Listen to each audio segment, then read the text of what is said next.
So please introduce yourself, city name, any relevant titles, anything else you'd like to elaborate on. My name is Kirsten Forseth, and I work as a senior manager on the drug user health team at NASDAQ.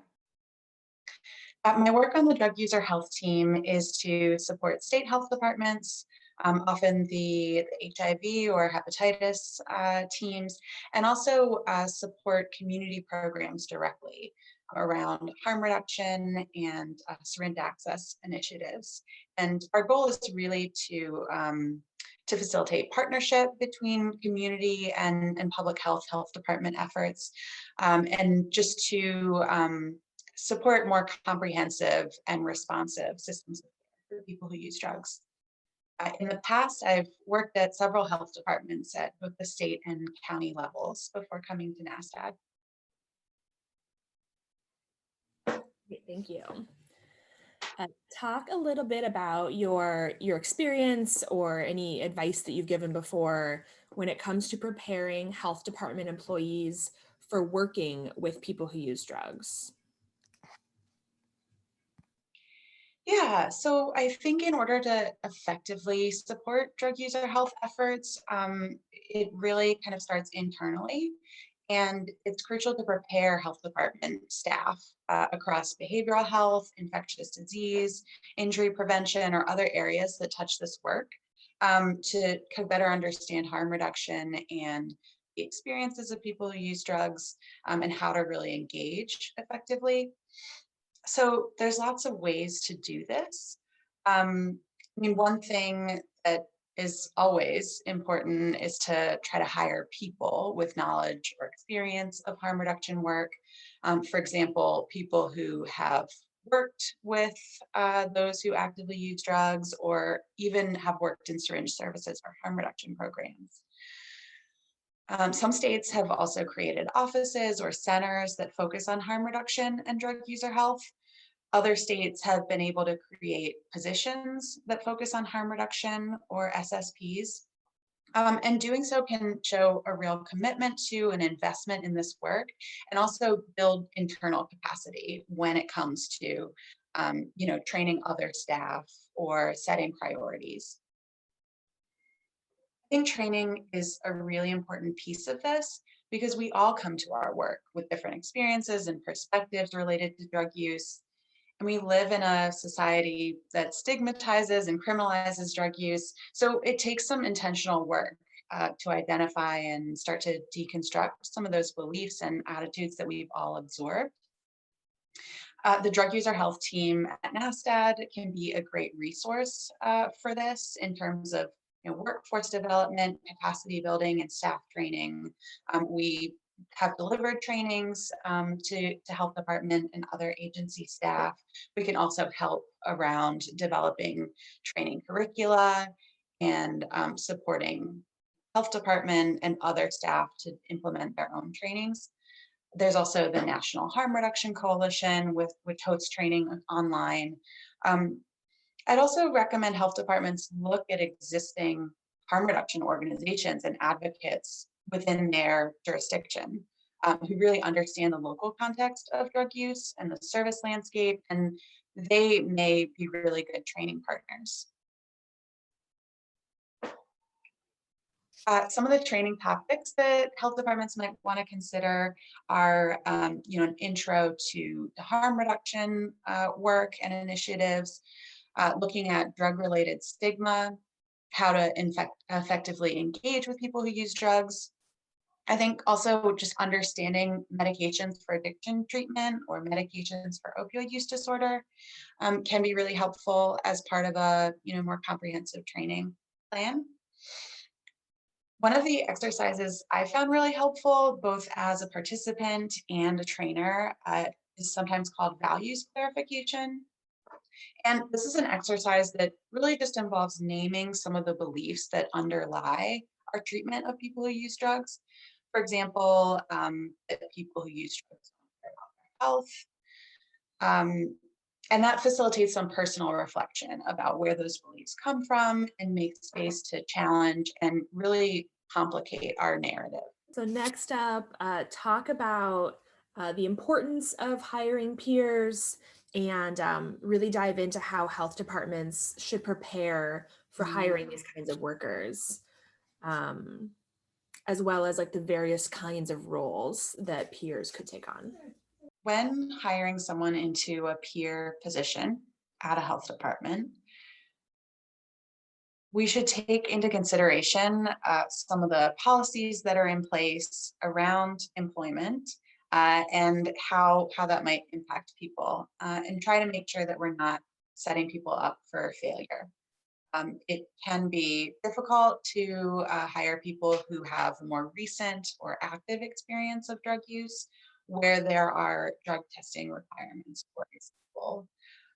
So be aware of the policies that your organization has in place. There may be some room to advocate for changing those policies, or it may be that we have to be a little more creative in terms of how people with lived experience can be active participants. So that might look like a state or local health department not being the ones that hire peers directly, but contracting or subcontracting with harm reduction or other community-based organization, and really giving them the resources to employ and support professionally people who have used or are currently using drugs.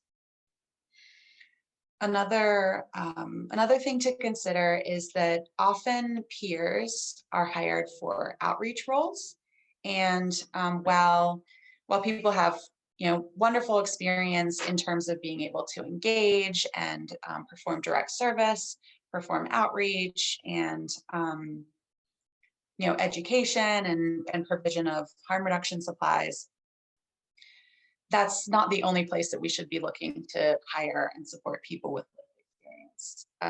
There may be folks with case management experience or abilities. Uh, People can and should be offered leadership roles in terms of program management or policy development.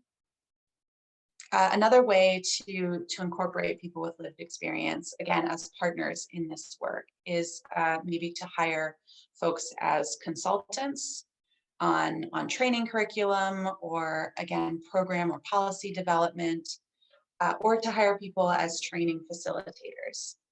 So your local harm reduction organization or people who use drugs in your jurisdiction may be the best voices in terms of providing training to other health departments on what drug use looks like, and what the needs of drug users are. So now, in thinking about ongoing trust and relationship building with people who use drugs, what are some like out of the box considerations or suggestions that health departments should consider? Or like specific examples would be great too. In thinking about building ongoing relationships and trust between health departments and people who use drugs, the first thing that comes to mind is sort of acknowledging that public health hasn't always been there in the past, and that harm reduction and syringe access were developed by people who use drugs in order to protect and support their own communities. And although health departments and public health have been supportive in many ways, there's been a bit of a vacuum in terms of resources and programming in many places in terms of drug user health work. So recognizing that you may need to acknowledge and have some humility about the fact that public health hasn't always met the needs, and in some places maybe have been harmful to people who use drugs, and that there's a reason that that trust has been broken. And then approaching with curiosity. I think one of the most kind of critical and tangible ways that health departments can really work towards relationship building is funding, resources, and investment in harm reduction, drug user health initiatives. That material support is, I mean, it is crucial for the survival of lots of people who use drugs, but also, goes a long way in terms of an action that shows, we care about this community and, want to support people who are experiencing drug use. In our work on the drug user health team, we see a lot of harm reduction programs on the ground that have been experiencing increased demand for services during COVID, and not just drug-related services. So people who need access to employment or are seeking housing or shelter, or food, support with getting IDs or access to bank accounts. So I think one piece for health departments to be aware of is to recognize that people who use drugs have all sorts of needs that are not necessarily specific to substance use treatment or HIV prevention, and to try to build connections across different parts of the health department and other parts of the state bureaucracy, to try and make sure that those needs are recognized and are being met through the various avenues that exist. So, so we often talk about treating people who use drugs with dignity and respect, right? And we say those words a lot. Could you give some like specific examples of what that means and what that looks like? Feel free to start it off with like that statement of like it's important to treat people with dignity and respect, but then really kind of dive into like what does that look like from a health department perspective? It's absolutely essential that throughout all of this, we are treating people who use drugs with dignity and respect.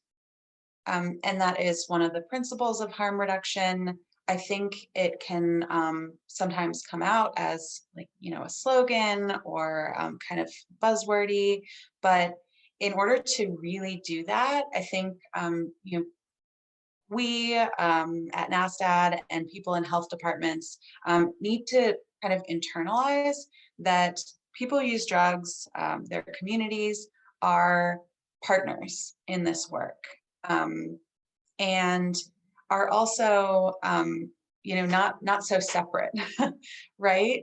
So a lot of people who work in health departments have had experiences with drug use. So, how do we really put into action our values of treating people who use drugs with dignity and respect? One thing it's important to internalize is that um, they are partners in our work in terms of public health and harm reduction. And people who use drugs aren't sort of those people over there.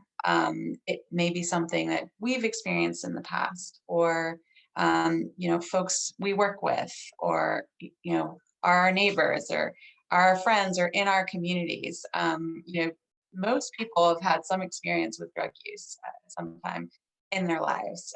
So recognizing that this isn't just about the public health, treating people who use drugs with dignity and respect is not just sort of a one-time activity or event.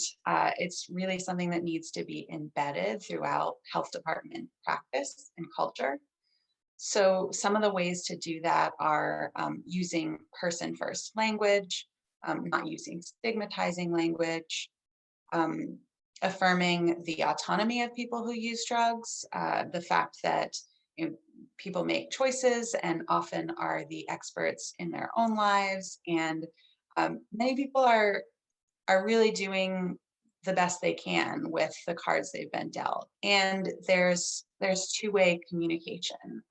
It's not just a situation where we in public health or at the health department are telling people what's good for them, but we're really taking the time to listen, to find out what have people's experiences been, if interactions with with public health have been harmful? How can we acknowledge and start to repair those relationships?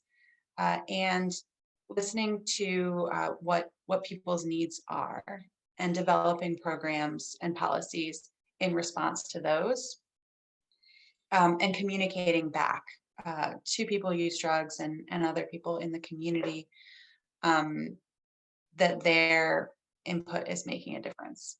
We can really acknowledge past harms between public health and the harm reduction and drug using communities by um, finding ways to share power and resources, creating spaces for dialogue where health department staff are primarily listening to what programs or people need, rather than sort of imposing requirements or telling programs what they should be doing.